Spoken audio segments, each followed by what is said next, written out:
జగన్మోహన్ రెడ్డి గారు సంషేర్గా సింహంలాగా అవతల ఉన్నటువంటి ప్రధానమంత్రి గారు అయినప్పటికీ కూడా ఈ రాష్ట్ర ప్రజల యొక్క భవిష్యత్తే నాకు ముఖ్యం, నాకు వ్యక్తిగత సంబంధాలతో పని లేదు, రాష్ట్ర సంబంధాలు కేంద్ర సంబంధాలతోనే మాత్రం పని, మా స్టీల్ ప్లాంట్ని ప్రైవేటైజ్ చేయడానికి వీలు లేదు, కొనేది ఎవరో చూస్తాం వచ్చేది ఎవరో చూస్తాం అని చెప్పి సింహంలో ఆయన గర్జిస్తే చంద్రబాబు నాయుడు పిల్లిలా మోకరిల్లిపోయాడు కేంద్రం దగ్గర.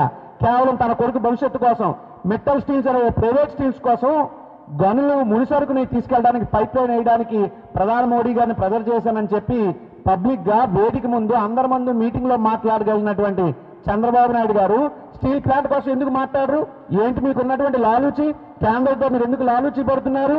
లేదా లోకేష్ కోసమే చంద్రబాబు నాయుడు గారు లాలూచి పడుతున్నారు, కేంద్రాన్ని ఎదిరించలేకపోతున్నారు, కేంద్రాన్ని కనీసం అడగట్లేదు అన్నటువంటిది ప్రజలందరూ కూడా నమ్ముతున్నారు. అది వాస్తవం.